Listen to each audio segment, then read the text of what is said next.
नमस्कार साथियों, आज हम फिर से इसी कड़ी में आगे बढ़ते हुए बीएससी बीएड थर्ड मैथ्स समीसर विश्लेषण हमारी बुक चल रही है साथियों, और इसका चैप्टर नंबर 4 समीसर अवकलन। और आज हम इस वीडियो के अंदर संयुग्मी फलन का निर्धारण।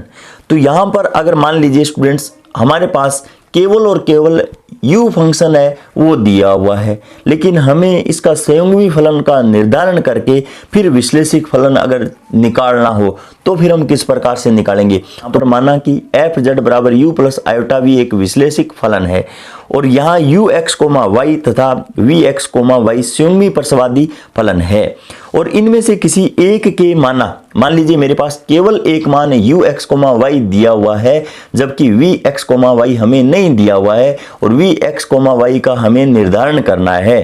तो यहाँ पर ज्ञात होने पर अन्य निर्धारण करना, वी एक्स कोमा वाई है वो किस प्रकार से ज्ञात करते हैं। तो इसके लिए हमारे पास दो मेथड है साथियों। तो यहाँ पर पहला मेथड देखिए स्टूडेंट्स, अगर मान लीजिए यहाँ पर हमने ये तो निर्धारित कर लिया है कि u तो हमें दिया हुआ है और v इसका क्या है, कॉन्जुगेट है। तो v अगर वास्तविक चर x और y का फलन है तो इसके लिए जो फॉर्मूला रहेगा वो ये रहेगा साथियों, dv का जो मान है वो del v upon del x और dx plus del v upon del y dy के इक्वल होता है। इसको समीकरण फर्स्ट मान लेते हैं, लेकिन हमें तो u फंक्शन के अंदर मान दिया हुआ है और यहाँ पर जो समीकरण है वो v के अंदर है। तो CR समीकरण की सहायता से यहाँ पर जो v के अंदर मान है इसको हम u के अंदर कन्वर्ट कर लेंगे। तो CR समीकरण ये होती है साथियों, del u upon del x बराबर del v upon del y, और del u upon del y का मान है वो minus del v upon del x के इक्वल होता है।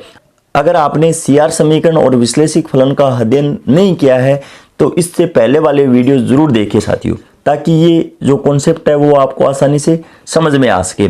तो यहाँ पर सभी के सभी जो मान है वो मैं यहाँ पर u के अंदर कन्वर्ट कर लेता हूँ। तो dv बराबर del v upon del x को मैं यहाँ पे minus del u upon del y लिख सकता हूँ, और dx का dx प्लस का चिन्ह del v upon del y को मैं del u upon del x कह सकता हूँ, और dy का dy। इसको इक्वेशन सेकंड मान लेता हूँ।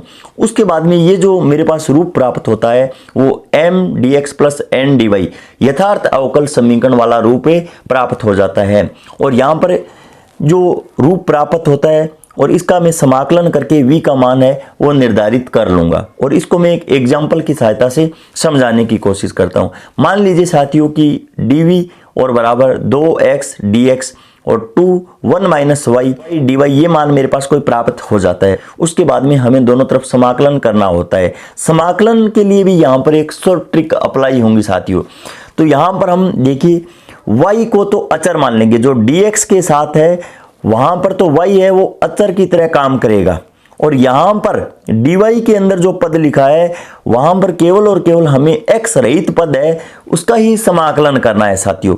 तो यहां पर तो सभी के सभी x रहित ही पद है, तो यहां पर y के सापेक्ष हमें समाकलन करना है। तो dv का समाकलन v हो जाएगा साथियों, और यहाँ पे y है वो अचर की तरह काम करेगा, लेकिन यहाँ पर तो y है ही नहीं साथियों। तो यहाँ पे 2 का 2 और x का समाकलन है वो x स्क्वायर बटा 2 आ जाएगा, और प्लस यहाँ पे 2 इंटू 1 2 आ जाएगा, और dy तो यहाँ पर 2 का जो समाकलन है वो 2y आ जाएगा साथियों। अब उसके बाद में 2 का हम माइनस y के साथ मल्टीप्लाई करवा देंगे, तो यहाँ पे माइनस 2y, और इसका समाकलन करते हैं तो 2y स्क्वायर बटा 2 आ जाएगा। इसको सरलीकरण करने पे हमारे पास v का मान है वो प्राप्त हो जाता है। अब देखिए स्टूडेंट्स, अगर हमें विश्लेषिक फलन है ऐसा पूछा है तो हमारे पास u तो पहले से ज्ञात था, तो यहाँ पर हम एफ जेड बराबर अंत में u प्लस आयोटा v रूप में लिखते हैं। तो u का मान तो पहले में दिया हुआ है और v का मान हमने ज्ञात कर लिया है, तो इस रूप में अगर हम प्रेजेंट कर दे तो एफ जेड का मान हमें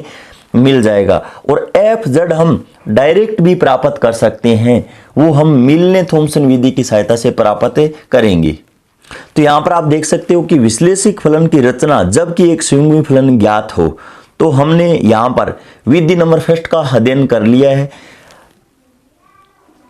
माना एफ जेड बराबर यू प्लस आयोटा वी एक विश्लेषिक फलन है, और जहां u और v क्या है, संयुग्मी फलन है। इसमें से किसी एक के ज्ञात होने पर एफ जेड ज्ञात करना। तो अभी अभी हमने यहाँ पर u दिया हुआ था और v ज्ञात किया था साथियों। तो एफ जेड बराबर यू प्लस आयोटा वी अभी हमने ज्ञात किया है कि संयुग्मी फलन का निर्धारण जो अभी टॉपिक पीछे पड़ा है। तो एक तो हमारे पास विश्लेषिक फलन अगर पूछा है और एक फलन हमें दिया हुआ है, तो एक फलन हम किस प्रकार से ज्ञात करेंगे, अभी अभी हमने इसका अध्ययन किया है साथियों। तो इस रूप में अगर हम दिखला देंगे तो विश्लेषिक फलन हो जाएगा।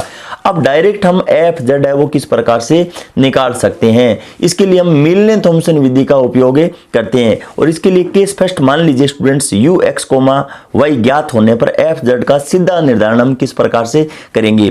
तो इसके लिए हमें क्या करना होता है साथियों, सीआर समीकरण के अंदर हमें 4 मान निकालने होते हैं और वही मान यहाँ पर हम निकालेंगे del u upon del x, del u upon del y और del u upon del x, और इसका मान del v upon del y के बराबर होता है। Del u upon del y का मान है वो minus del v upon del x के क्या होता है, इक्वल होता है। अगर हमें u दिया हुआ है साथियों, गौर से देखना, यहाँ पे u भी दिया हुआ मिल सकता है और v भी दिया हुआ मिल सकता है। अगर u हमें दिया हुआ है तो मिलने थॉमसन सूत्र है वो क्या होगा, अगर v हमें दिया हुआ है तो मिलने थॉमसन सूत्र क्या रहेगा, यहाँ पर विशेष रूप से आपको ध्यान देना है।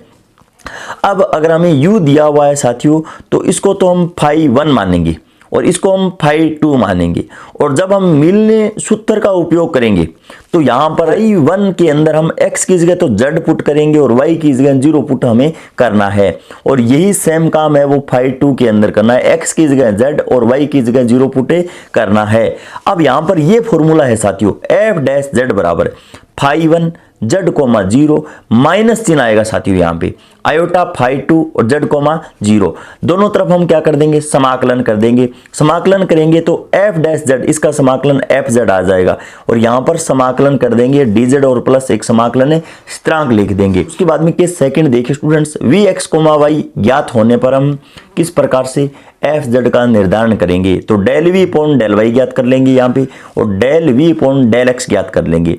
अब यहाँ पर ये मान ज्ञात करने के बाद में आपको क्या करना है साथियों, इसको तो फाई 1 मानना है और इसको फाई 2 मानना है, और फिर वही काम x की जगह z और y की जगह 0, और ये काम करने के बाद में अब देखिए स्टूडेंट्स, ये हमारा सूत्र हो जाएगा, लेकिन यहाँ पर माइनस की जगह प्लस हो जाएगा। माइनस की जगह क्या हो जाएगा साथियों, प्लस, क्योंकि आप यहाँ पर देख सकते हो कि del v upon del x का मान है वो minus del u upon del y के बराबर हो चुका है। तो यहाँ पे माइनस और माइनस साथियों प्लस हो जाएगा, कोई फर्क नहीं है। सीआर समीकरण के अंदर आप जानते हो कि यहाँ पर ये मान इसके इक्वल होता है और ये मान इसके इक्वल होता है।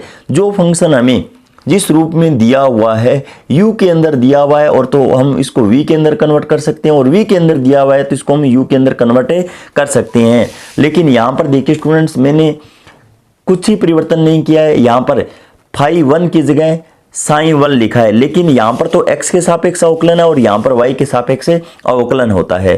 तो यहाँ पर प्लस चिन्ह आपको ध्यान में रखना है, और उसके बाद में दोनों तरफ हमें समाकलन करना होता है। एफ जेड बराबर, ये फिर समाकलन कर दिया है मैंने, समाकलन करके यहाँ पर जो हम मान ज्ञात करेंगे वो डायरेक्ट हमारा एफ जेड ज्ञात हो जाएगा साथियों। उसके बाद में देखिए स्टूडेंट्स, संयुग्मी परसवादी फलन, और इसका निर्धारण हम किस प्रकार से करेंगे। कॉन्जुगेट हार्मोनिक फंक्शन, यदि किसी प्रांत में फलन एफ जेड बराबर यू प्लस आयोटा वी, और इसको हम डब्ल्यू भी बोल सकते हैं, एक विश्लेषिक फलन है। विश्लेषिक फलन का अर्थ हमने पूर्व देख लिया साथियों, अगर सीआर समीकरण संतुष्ट होती है और प्रत्येक बिंदु पर अवकलज अगर विद्यमान है, तो यहाँ पर देखिए स्टूडेंट्स, उसके बाद में आगे हो तो उस प्रांत में u एवं v दोनों परसवादी फलन है, जिन्हें संयुग्मी परसवादी फलन या केवल संयुग्मी फलन कहते हैं। अब देखिए स्टूडेंट्स, अगर हमारे पास u और v दोनों अगर मिल जाएं तो अच्छी बात है, इसको हम विश्लेषिक फलन के रूप में हम प्रेजेंट कर सकते हैं। लेकिन मान लीजिए स्टूडेंट्स, हमारे पास केवल u दिया हुआ है और v हमें निर्धारित करके फिर हमें विश्लेषिक फलन अगर निकालना हो तो फिर हम किस प्रकार से निकालेंगे, सभी बातों पे इस वीडियो के अंदर ही हम चर्चा। अगर देखिए संयुग्मी परसवादी फलन अगर हमें पूछा है तो यहाँ पर देखिए स्टूडेंट्स, हम इसको एक एग्जांपल की सहायता से समझने की कोशिश करते हैं। u बराबर e की पावर x कोस y ये फंक्शन दिया हुआ है और v का मान e की पावर x साइन y दिया है। यहाँ पर आप देख सकते हो कि संयुग्मी परसवादी फलन है, तो यहाँ पर u प्लस आयोटा v यहाँ पर u का मान और यहाँ पे v का मान मैंने पुट कर दिया है। e की पावर x कॉमन आ रहा है तो यहाँ पर cos y plus iota sine y, और इसको मैं आयलर प्रमेय की सहायता से e की पावर आयोटा y लिख सकता हूँ, क्योंकि देखिए स्टूडेंट्स e की पावर आयोटा थीटा और इसका जो फॉर्मूला होता है वो cos theta plus iota sine theta होता है, और x प्लस आयोटा y इसको मैं z लिख सकता हूँ, और e की पावर z ये क्या है साथियों, विश्लेषिक फंक्शन है।